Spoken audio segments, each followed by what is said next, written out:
This lecture will be about empowering the woman. And this presentation is based on extensive literature and 3 published articles published by myself. Now, the basic hormonal issue is that there is estrogen decline in women. There is bleeding and burning sensations during intercourse. There is low self-esteem, and because that leads to interpersonal conflict or neglect. In the pursuit of happiness, women attempt to resolve the psychodynamic roller coaster of aging by merely altering their vaginal physique. Laser and vaginal rejuvenation studies do claim female satisfaction. However, RF research reports success without achieving statistical significance. Some laser and RF studies do not use valid instruments to access sexual satisfaction. Arlinson et al., for example, 2017. They report that 23 out of 25 subjects reported sexual satisfaction, but that's not really statistically significant. There's a further issue. 9 out of 25 subjects reported increased satisfaction regarding their orgasms. So that's 36%, that's below chance.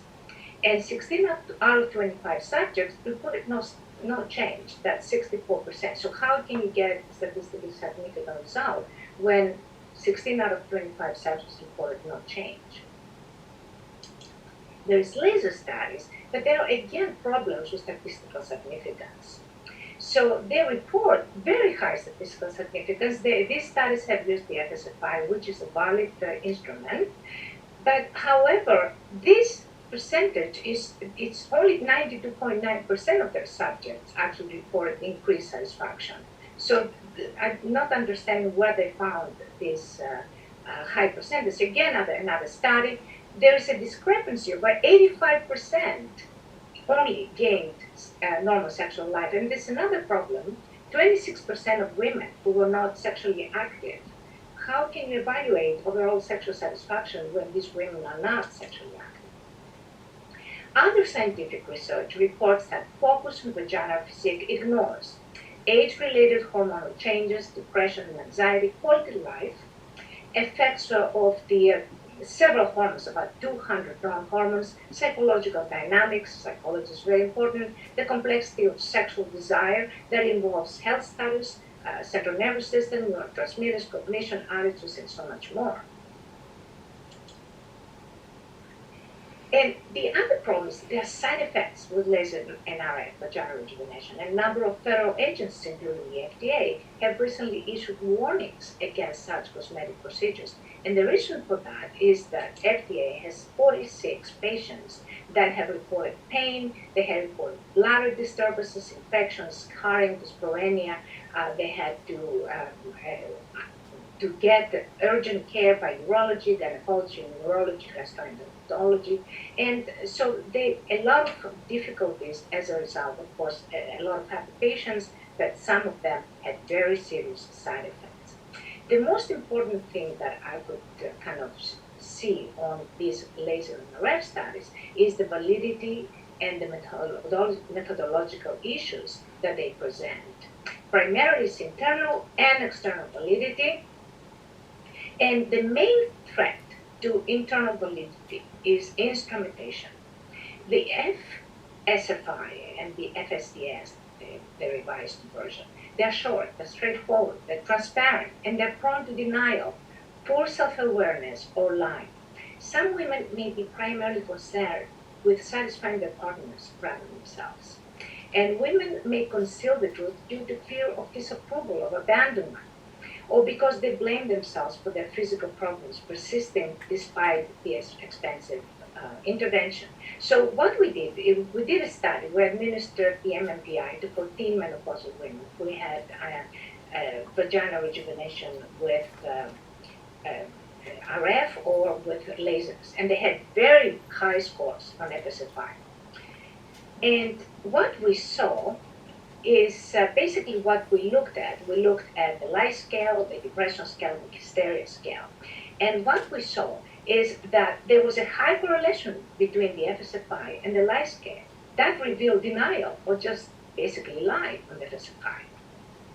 Hysteria was also very high correlation with SFI and depression. So it appeared like on the outside, they appeared pleasant, and this that need for acceptance in the hysterical kind of character. And also, so they're vibrant, pleasant, but on the inside, there is inner depression. This was confirmed by another instrument, the differential emotion scales, the DS, that revealed that 98% of these women were organized around the emotions shame, sadness, and joy. So at the forefront, there was joy, and inside, or at the background, was shame and sadness. There are several questions to many answers, and the most important is, will changing a woman's physique, the vaginal physique, will guarantee her happiness? Will it improve the quality of living? Because quality of living depends on hormonal balance. And if you are hormonally balanced, and that's not about replenishing one hormone, it's about harmonious interaction of hormones working together. Cortisol rising towards the peak of the normal range can increase stress eating. T3 going down, that can cause, again, weight gain. So a preventive perspective focuses on the rate of differentiation, observing the degrees of minor imbalances within normalcy before they are exacerbated into a medical disorder. A drop of estrogen contributes to belly fat and obesity. And I put a cartoon there. Now, metabolism goes down. So you have a decreased basal metabolic rate. That's basically the rate you metabolize when you're sitting or sleeping. Now, what we found is that the BMR was significantly increased at 97.44%. There was a weight loss of 6.32 kilograms, not very much because you are increasing muscle, and muscle weighs more than fat with this particular technology against the London University technology. It's not a laser or a RF. It's effortless exercise. We gave 12 treatments, and we looked at visceral fat before and after and pre-B3, and we found a visceral fat reduction of minus 30.34% and pre-B3 at 30% increase. Now, fatty liver. This was a study with 7 subjects that underwent sonography reports. And there was fatty liver before the treatments, and after 12 treatments, there was no fatty liver. Recently, we conducted another study with 11 subjects, and again, the same results. No fatty liver after the 12 treatments. This is our results, and you can see all results were statistically significant. And basically, if you look at the scores of individual subjects, you could see an increase in each and every individual subject. So this is kind of real numbers. Overall fat loss, visceral fat loss, skeletal muscle increase, BMI decrease, fasting blood glucose, fasting postprandial glucose, insulin fasting and postprandial, upper abdomen reduction was 9.65 cm, umbilicus at 10.32, and lower abdomen 11.5, and of course there was a reduction in triglycerides and an increase in the high density lipoprotein, the HDL, the good cholesterol. Now, basically the problem again with rebounding results is leptin and ghrelin are imbalanced. They increase hunger, you consume more food, you gain more weight, you have more toxicity, toxicity increases hunger, and you are in this vicious circle that you cannot get out. Leptin is the anorexic hormone, ghrelin is the hunger hormone. Now, London University Technology, we found a significant decrease in ghrelin and an increase in leptin. So basically, they had a decrease in cravings for fatty foods and sweets after 12 sessions. And this is basically the studies that we did concerning that suppressed hunger. With lasers and RF, the technology appears to increase hunger because it shows a decrease in the hormone of leptin. And prolonged exercise also increases hunger because it decreases leptin by 32%. So again, exercise is necessary, but if you use this long universe technology, you can also jumpstart it, and also you can control the left and right and get rid of that hunger that increases weight loss and gets you results rebound.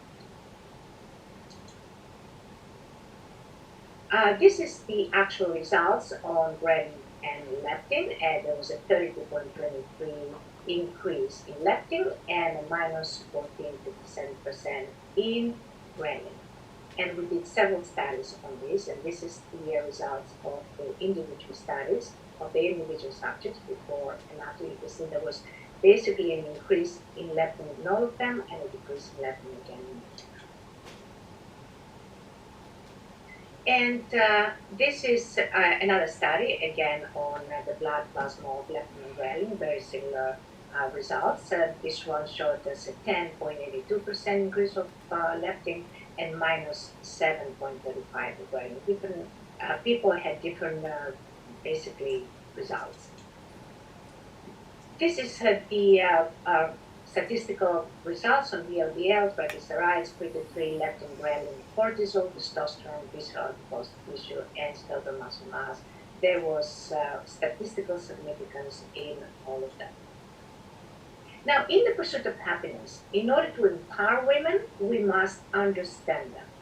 And female empowerment comes from self-confidence, inner balance that requires hormonal balance, control the weight and the hunger, increase metabolism, increase fitness, and also reinforce psychological aspects of self-assertion without the fear of judgment or abandonment.